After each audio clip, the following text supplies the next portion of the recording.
Nós iremos falar um pouquinho, queridos, a partir de hoje, sobre os 5 solas da Reforma. No dia 31 de outubro de 1517, Martinho Lutero enviou as suas 95 teses para o arcebispo de Mainz, dando início a um dos eventos mais importantes da história da Igreja, que foi a Reforma Protestante. Ele também fixou na capela do castelo de Wittenberg as suas 95 teses, trazendo aí um grande ensinamentos contra algumas práticas da Igreja Católica Romana da sua época, principalmente a questão das indulgências. Lutero, que era monge da Igreja Católica, se levantou após notar que os dogmas da instituição da época eram opostos aos ensinamentos bíblicos. A Reforma Protestante, então, marca um movimento focado em trazer a centralidade bíblica de volta para a Igreja. De todas as novas proposições teológicas que os cristãos protestantes adotaram em oposição à Igreja Católica, 5 pilares foram destacados como a essência da Reforma. Essas doutrinas se popularizaram como os 5 solas da Reforma Protestante.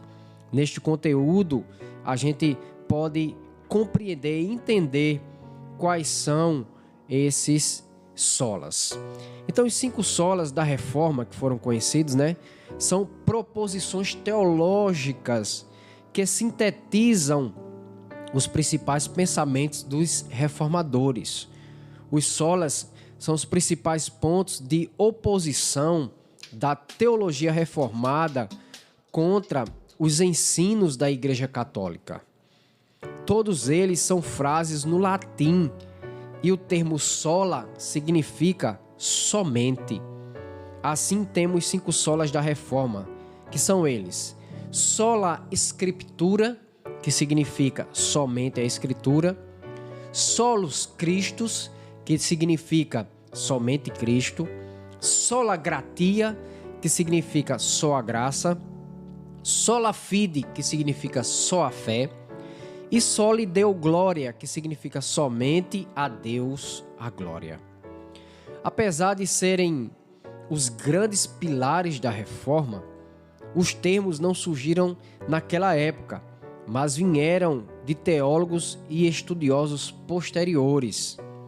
Embora não saibamos exatamente quando surgiu, de fato, quando analisamos os pensamentos dos reformadores, são eles os principais que nortearam a Reforma e se opuseram aos ensinamentos católicos. Vamos então entender um pouquinho sobre aquele que nós iremos trazer hoje, que é o sola scriptura, somente as Escrituras. Reafirmamos a Escritura, queridos, inerrante, ou seja, ela não erra, como única fonte de revelação divina escrita, única para constranger a consciência. A Bíblia, as Sagradas Escrituras, sozinha, somente ela, ensina tudo o que é necessário para a nossa salvação ou para a salvação do pecador. E é o padrão pelo qual todo comportamento cristão deve ser avaliado. Negamos que qualquer credo, concílio ou indivíduo possa constranger a consciência de um crente, que o Espírito Santo fale independentemente de ou contrariando o que está exposto na Bíblia Sagrada, ou que a experiência pessoal possa ser veículo de revelação. A institucionalização da Igreja Católica, decorrente à queda do Império Romano, enraizou o ensinamento da revelação continuada, que equiparava a soberania eclesial às Escrituras, ou seja, a Igreja tinha o mesmo valor das Escrituras. E aí surge uma questão: quem está acima de quem? A Igreja está acima da Bíblia ou a Bíblia está acima da Igreja? é a Bíblia que rege a igreja ou é a igreja que rege a Bíblia? E a Igreja Católica sempre ensinou que quem rege a Bíblia é a igreja está acima da Bíblia. Só que aí os reformadores trouxeram que não, e disseram somente as Escrituras. A igreja, ela é regida pelas Escrituras. O que tem na igreja, a igreja está abaixo, as Escrituras estão acima. Quem rege, quem define o que é igreja, como ela deve trabalhar, quais são as suas funções, é a Bíblia Sagrada. Então, os reformadores, em contrapartida a essa ideia de que a igreja está acima das Escrituras, rejeitaram, a autoridade divina do Papa e a confiança exclusiva das tradições sagradas. Ou seja, para a igreja naquela época, as tradições tinham o mesmo valor ou muitas vezes estava acima do que o que a Bíblia diz. As tradições, a palavra do Papa estava acima da palavra das Escrituras. Ou seja, a igreja é que explicava a Bíblia. Era ela que dizia o que era a Bíblia e como as pessoas tinham que se comportar. O Papa era tido como sumo pontífice e que regia e que dizia o que a Bíblia é e o que a Bíblia não é.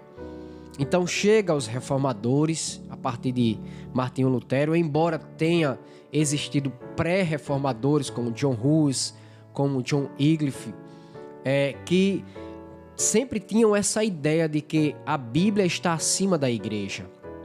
Não é a igreja que rege a Bíblia, mas é a Bíblia que rege, que manda, que diz o que é a igreja. Então, houve essa contrapartida dos reformadores e eles disseram não, a autoridade divina não é o Papa, a autoridade divina que Deus deixou é as Escrituras Sagradas. Existe uma frase muito conhecida de Lutero que diz: Escrituras sacras és Deus encarnatus. Quer dizer o quê? Escritura sagrada és Deus encarnado, mostrando o valor das Escrituras da Bíblia Sagrada.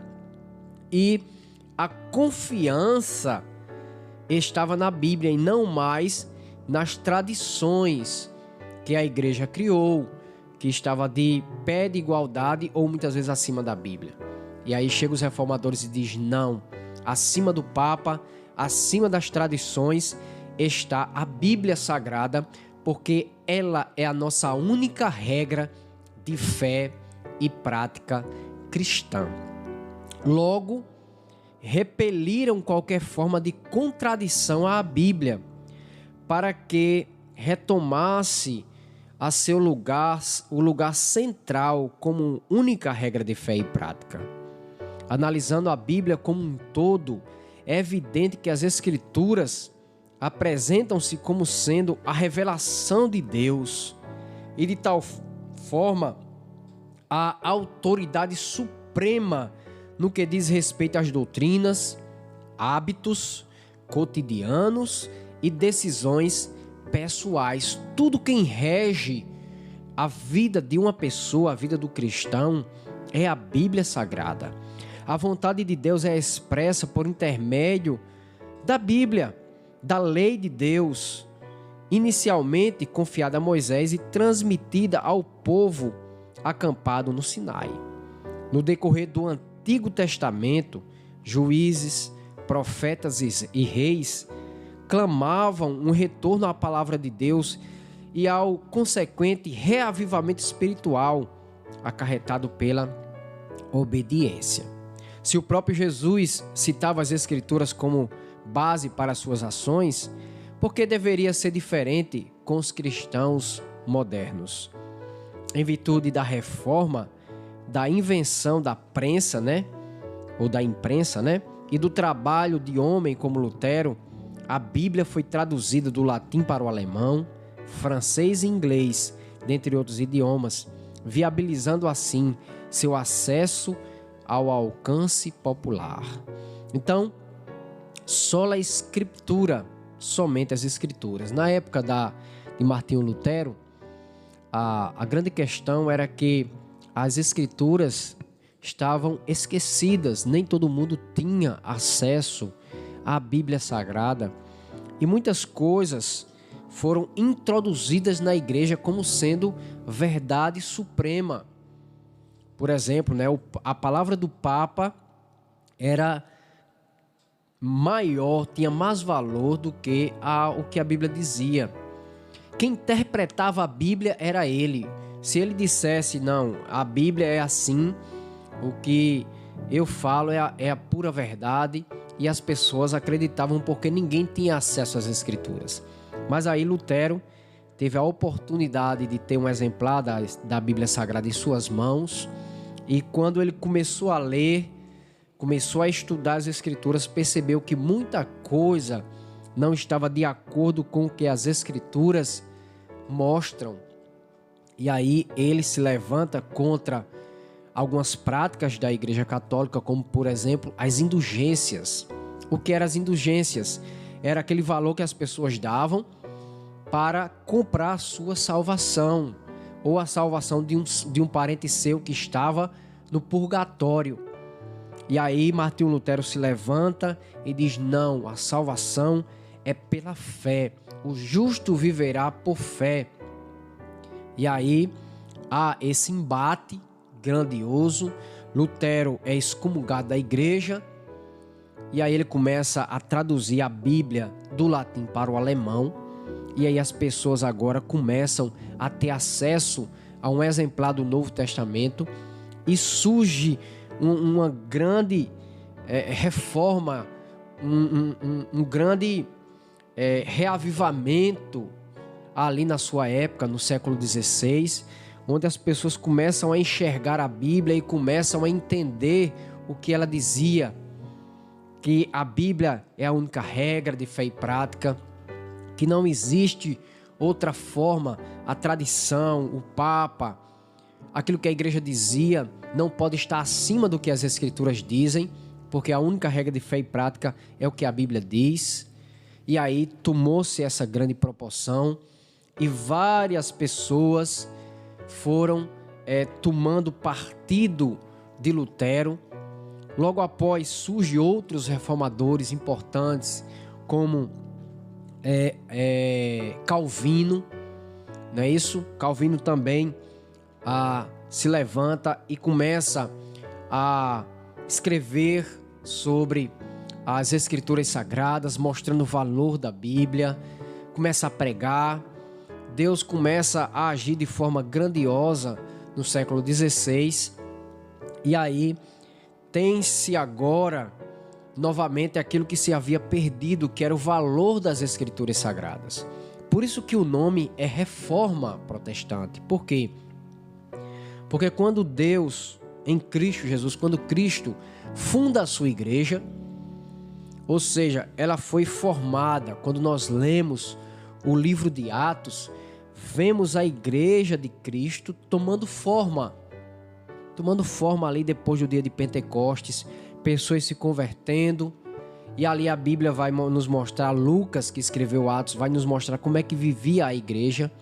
Então a igreja está em formação, e aí durante os séculos que se passam, a igreja ela toma sua forma, mas depois a igreja foi se deformando, ou seja, começa a entrar coisas dentro da igreja que vão de encontro àquilo que a Bíblia nos mostra e nos ensina.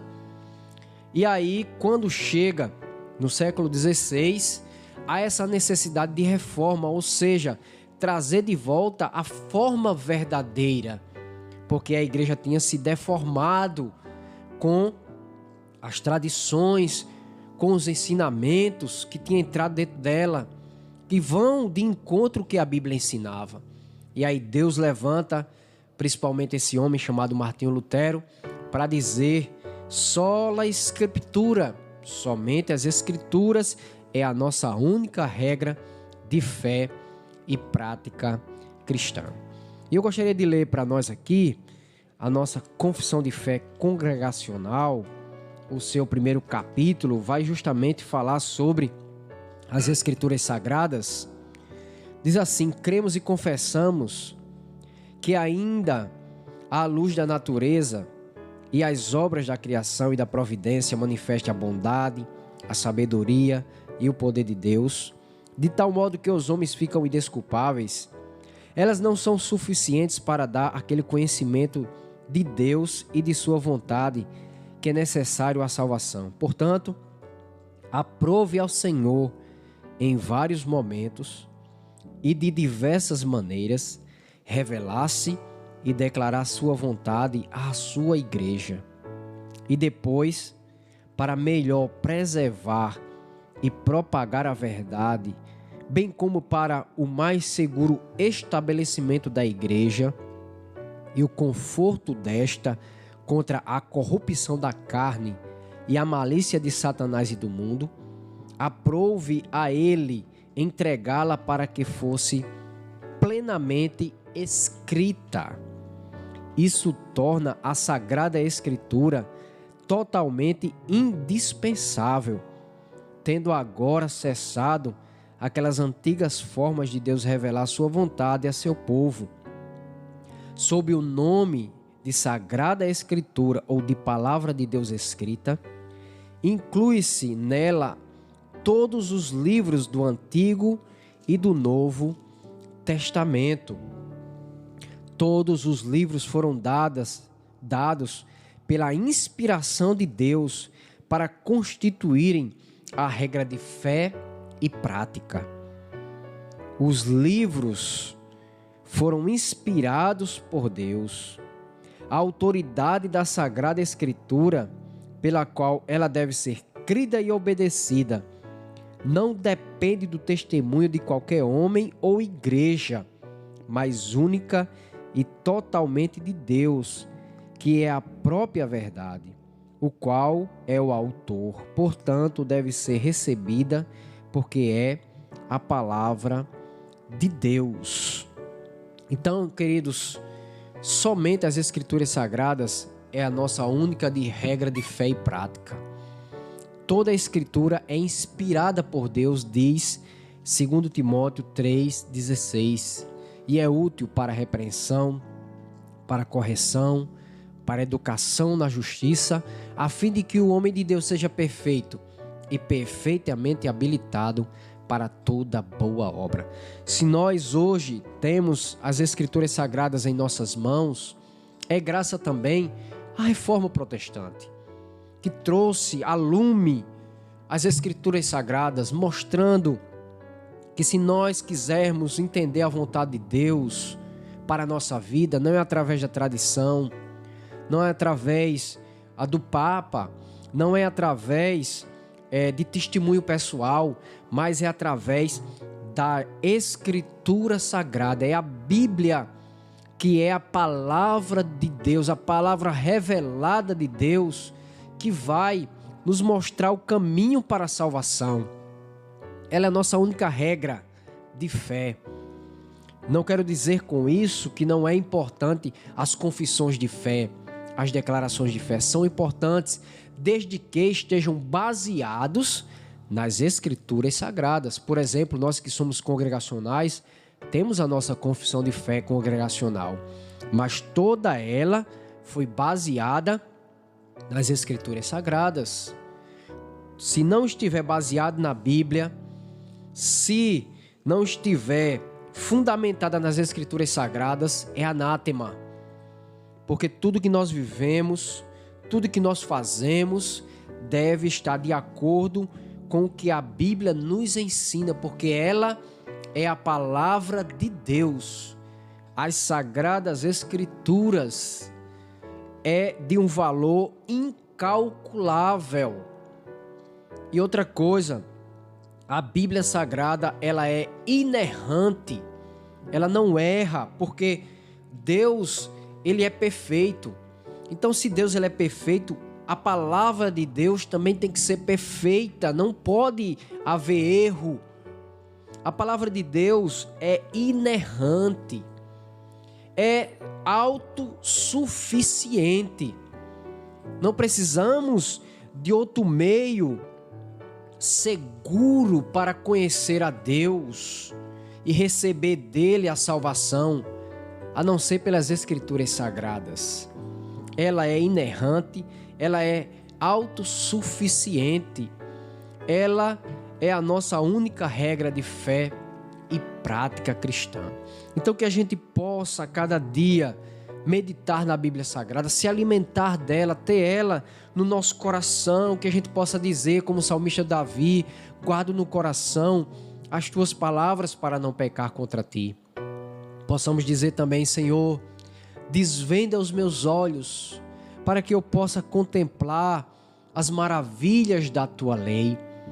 A Bíblia não é um livro qualquer. A Bíblia, ela não simplesmente contém a palavra de Deus, ela é a palavra de Deus. É muito perigoso quando a gente diz assim: não, a Bíblia contém a palavra de Deus. É como que ela não fosse no seu todo, na sua totalidade, a palavra de Deus.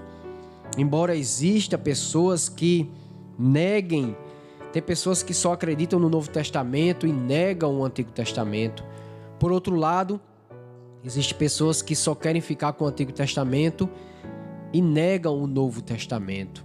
Mas toda a Escritura, ela foi inspirada por Deus, de Gênesis a Apocalipse. Nela não há erros, nela não há contradições, nela não existe nada que possa fazer com que a gente diga: não, a Bíblia é um livro qualquer. Não, a Bíblia é a palavra de Deus. Então que ela possa ficar no nosso coração, que a gente possa ter prazer em ler, em meditar, em viver de acordo com o que ela nos ensina, para que assim o nome de Deus seja glorificado na nossa vida. Somente a Escritura, sola Escritura, ela é a nossa única regra de fé e prática. Que Deus nos abençoe nesta manhã.